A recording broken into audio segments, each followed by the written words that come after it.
Breaking news Andhra Pradesh ముఖ్యమంత్రి జగన్ పై దాడి కేసులో కీలక పరిణామం చోటు చేసుకుంది. పోలీసుల అదుపులో 4 అనుమానితులు ఉన్నారు. విజయవాడలోనే 4ని పోలీసులు విచారిస్తున్నారు. దాడి ఎలా జరిగింది, కారణం ఏంటి అనే కోణంలో విచారణ జరుగుతోంది. ఎయిర్ గన్తో దాడి చేశారా లేదంటే క్యాట్ బాల్తో కొట్టారా అనే కోణంలో పోలీసులు దర్యాప్తు చేస్తున్నారు. గంగానమ్మ గుడి దగ్గర సెల్ టవర్ పరిధిలో కాల్స్ పై నిఘా పెట్టారు. స్కూల్కి గుడికి మధ్య ఖాళీ ప్రదేశం నుంచి దాడి జరిగినట్టుగా ప్రాథమికంగా నిర్ధారించారు పోలీసులు. ఇప్పటి వరకు 40 మందికి పైగా విచారణ జరిపారు. 24 సీసీ కెమెరాల్లో ఫుటేజ్ను పోలీసులు పరిశీలిస్తున్నారు. ప్రస్తుతం 4 పోలీసుల అదుపులో ఉన్నారు. మరింత సమాచారం మా ప్రతినిధి రాజేష్ అందిస్తారు. రాజేష్, పోలీసుల అదుపులో ఉన్న ఆ 4 ఎవరు? పోలీసులకు ఏమన్నా ఆధారాలు లభించాయా?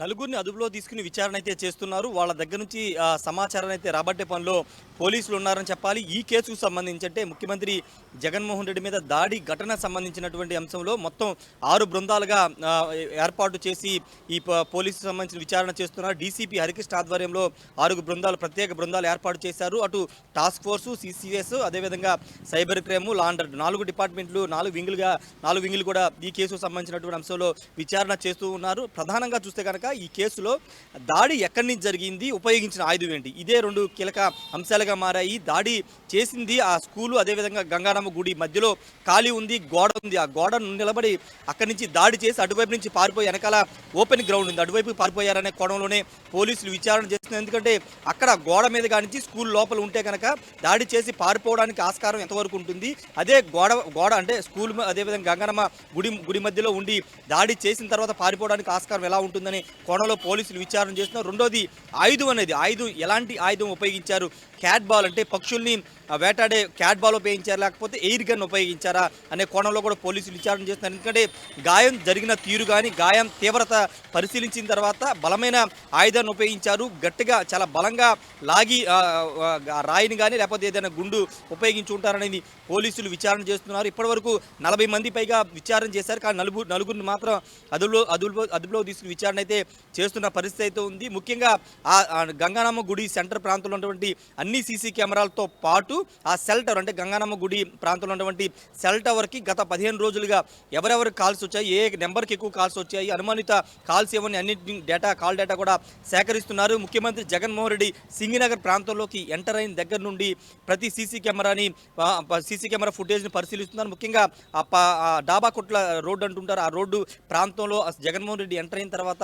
ఉన్నటువంటి సీసీ కెమెరా ఫుటేజ్, ఆయన రాకముందు అనుమానితులు ఎవరైనా ఉన్న కదలికలకు సంబంధించినటువంటి సీసీ ఫుటేజ్ని కూడా పరిశీలిస్తున్నారు. ఇప్పటికే దీనికి సంబంధించి ఒక ప్రాథమిక నివేదికనైతే రాష్ట్ర ఎన్నికల సంఘానికి సిపి కాంతిరాణ టాటా అందజేశారు. ఆ ప్రాథమిక నివేదికలోని ఈ అంశాలన్నింటినీ కూడా చేర్చినట్టు తెలుస్తుంది. ఖచ్చితంగా పోలీసుకి ఇది ఒక సవాల్గా మారిందని చెప్పాలి. దానికి ప్రధాన కారణం ఒకటి కరెంటు లేకపోవడం, రెండోది ఆ ఘటన జరిగినటువంటి ఆ 100 మీటర్లో ప్రత్యేకంగా సీసీ కెమెరా అనేది లేకపోవడం కొంత ఈ కేసును ఛేదించడానికి పోలీసులకి కొంత ఇబ్బందికరంగా మారిందని చెప్పాలి. రెండోది సింగనగర్ ప్రాంతంలో ఎవరైనా గతంలో ఇలాంటి దాడులు అంటే క్యాట్ బాల్తో దాడులు చేయడం కానీ లేకపోతే ఎయిర్ గన్లు ఉపయోగించి దాడులు చేసినటువంటి ఘటనలు ఎక్కడైనా పోలీస్ స్టేషన్ పరిధిలో నమోదయ్యా, లేకపోతే అలాంటి అల్లరి మొక్కలు ఎవరైనా ఉన్నారనే దానికి సంబంధించి కూడా మొత్తం జల్లెడ పడుతూ ఉన్నారు. ఎందుకంటే సింగనగర్ అంటే కొంత మాస్ ఏరియా, పూర్తిగా అక్కడ గంజా బ్యాచ్, బ్లేడ్ బ్యాచ్ కూడా ఎక్కువగా అక్కడ సంచారం జరుగుతుంటుంది, దాడులు కూడా జరుగుతుంటాయి, కేసులు కూడా నమోదు అవుతుంటాయి. ఈ నేపథ్యంలో ఏదైనా గంజాయి బ్యాచ్ లేకపోతే ఎవరైనా ఇది టార్గెట్గా చేసుకుని దాడి చేశారనే కోణంలో కూడా పోలీసులు విచారణ చేస్తున్నారు. అనుమానం ఉన్న ప్రతి ఒక్కరిని కూడా విచారణ చేస్తున్నారు, సమాచారం రాబడుతున్నారు. కానీ పూర్తి స్థాయిలో ఇప్పటివరకు ఎవరు చేశారు, ఇది ప్లాన్డ్ అటాకా లేకపోతే కాకతాళీయంగా చేశారు లేకపోతే అల్లరిముఖ చేసిన ఘటన అనే దానిపైన పూర్తి స్థాయిలో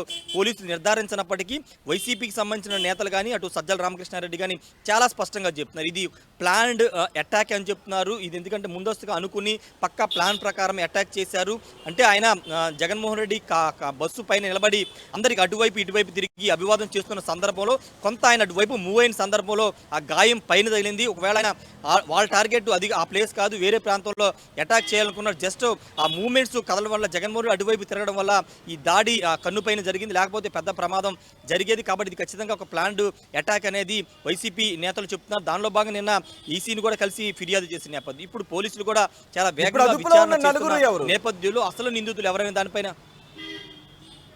అంటే ఆ సమాచారాన్ని పోలీసులు అయితే బయటకు పెట్టట్లేదు. ఎందుకంటే ఇది చాలా సీక్రెట్గా విచారణ చేస్తున్నారు. ఎందుకంటే ముఖ్యమంత్రి స్థాయిలో జరిగినటువంటి ఘటన కాబట్టి పోలీసులు కూడా చాలా అప్రమత్తంగా ఉంటున్నారు. ఏదన్నా ఫేక్ ఇన్ఫర్మేషన్ కానీ ఫేక్ సమాచారం బయటకు వస్తే మళ్ళీ అది ఇబ్బందికరంగా మారుతుంది కాబట్టి సమాచారం కూడా చాలా గోప్యంగా ఉంచుతున్నారు. ఏదైనా సమాచారం దొరికిన దాన్ని బయటికి లీక్ చేయట్లేదు. ఎందుకంటే పూర్తి స్థాయిలో దర్యాప్తు చేసిన తర్వాత నిందితులు ఎవరు అనే దాన్ని గుర్తించిన తర్వాత ఐడెంటిఫై చేసిన తర్వాత దాడి ఘటనకు సంబంధించినటువంటి అన్ని విషయాలు తెలుసుకున్న తర్వాతే బయటికి ప్రకటించే అవకాశం కనబడుతుంది రోహిత్.